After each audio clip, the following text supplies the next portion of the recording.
Jak šla vejce do světa. Jednou si vajíčka usmyslela, že se podívají kousek do světa. Vyklouzli z pukani, překutálili zvůli a z vrátek vyběhli na cestu.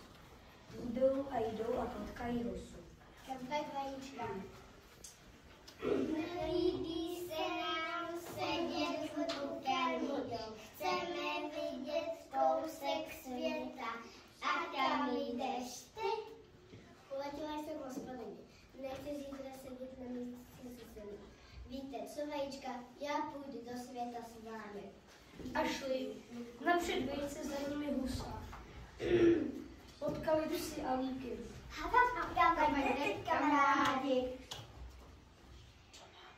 Doma se nám nelíbí. Jdeme hledat štěstí jinam. Vezměte nás sebou. Pán nás každou chvíli vyhraje, tak bychom rádi s vámi našli štěstí. Už jich bylo víc. Předu se kutálí vejce, za nimi těla husa, poslední skáčou a líci. Potkají kočku Mindy. Seděla na plotě a svítila očima. Někam všichni jdete, že se je kutámi do...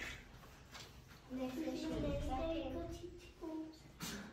Čím nás bude víc, tím bude veselej. Ha, tak dobře, půjdu s vámi. Vandrovníci vesele šlapali po zelené louce. Páskla se tam koza Líza, granatá a rohatá.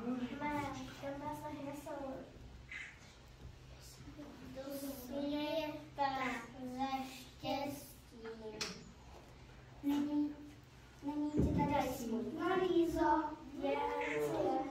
Pojď s námi, čím nás bude víc, tím víc si ve světě poradíme. Tak. Koza Líza se dlouho přemlouvat nedala. Připojila se k ostatním a už jich vandrovala ještě. Na okraji lesa seděl roštír. Kam jdete všichni?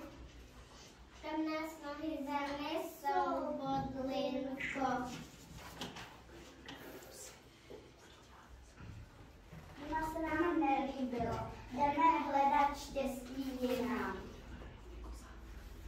A nechceš se k nám? Co bych se nepřidal? Pojdu. Nemusím se bát, tak neupěžu. Já jsem se bála jen pekáče. A mě jenom pánova pásku. Ha. Společně se ve světě mistrem.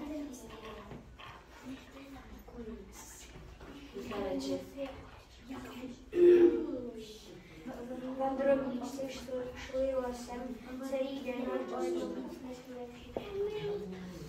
Už mě bolí, chtěla bych si odpočinout. My bychom si taky zdřímli. Kam se uložíme? Tedy ne, vetně se bojím, co kdyby přišla liška. A co kdyby přišel vlk? Už vím, že jsme někde pod střechou. Lindo, vylez na strom a rozhlédni se. Třeba uvidíš světelko. No, tamhle vidím chaloupku. Slez dolů a povedeš nás k ním. A poprosíme tam porocovat.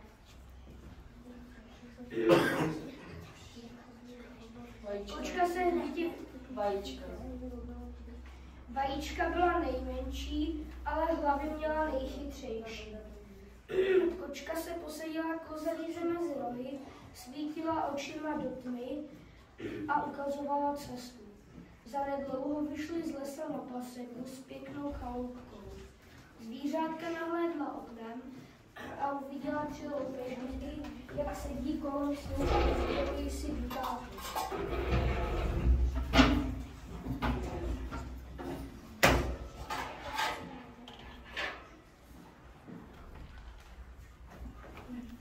Braneto, nepodvádíš. Dostal jsem do rukávu dukát navíc.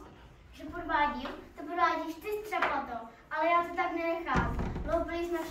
společně. Jenže já jsem nejhroznější. Jsem hroznata. Kam se na mě hrabeš, brzoto, s těmi svými vousy? A kam se na mě hrabete vy oba? Kdo mě jen zahlédne bez zaječích? Český blesky, Střepato. Vedle mě jste oba hotové papíry. Podívejte, jaké mám svaly. Jestli bouchnu do stolu, budou z něho 2. A jestli já zarazím ho do země až po desku. A jestli já, už ho ani neuvidíte. Takový jsem lotr. Loupežníci se hádali, že ani neslyšeli, jak někdo ťuká na dveře. Nejdříve zaťukala vejce, za nimi husla, po ní pes, koza, kučka i ježek. Co budeme dělat, když nás ti pánové vevnitř neslyší? Mají ze mě zastrčenou petlici. Jak se dostaneme dovnitř? Už vidíme. Hostiničko, vlež tam komínem a petlici odstrč. Chlapíci jsou vousatí, ale když je hezky poprosíme, snad nás nechají přespat. Myslíte, vajíčka, rozlíš? Nic se neboj, nejsi sama. Kdyby něco nedáme. To víš, že nedáme. Tak já jdu na to, kamarádi, držte mi palec. Husa vyletěla na střechu koní a odtud dvířky do světnice. Spolu se vyvalili k sebe. Loupežníci zčernali od hlavy až k pati. Každý z nich si myslel, že vidí 2 čerty a třetí Lucifer, který mává a kejhá křídly. Vyděšení chlapi tloukli jeden druhého. Husa konečně odstrčila petlici a všechno se to vyhrnulo. Ze dveřmi stála zvířátka a to se jí začalo se bát, aby je chlapi neutíkali.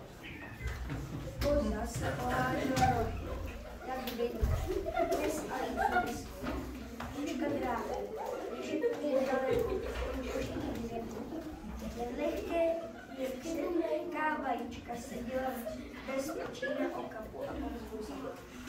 Nebojte se, kamarádi, jen do nich žádný strach.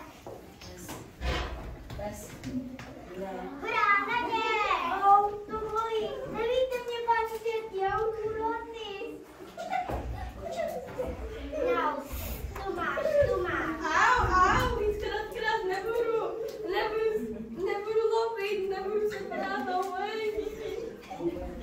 Dovoje, kamarádi, nedejte se, jsme s vámi, hurá na ně. Nedáme se, nedáme! Pomoc! Dejte pryč ty! Pomoc! Dejte pryč ty vidle! Slibuju, že se polepším! Budu jako beránek!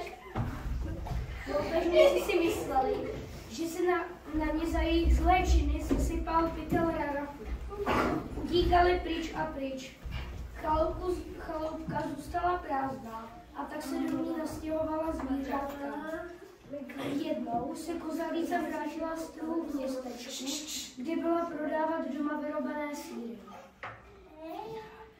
Vítáme tě doma, Lízo. Co je mezi lidmi nového? Povídá se lecos taky o loupežnících, co odtud upekli. Už jste se nevrátili? Ne, dali se vyjet. Dobrou cestu. Tak.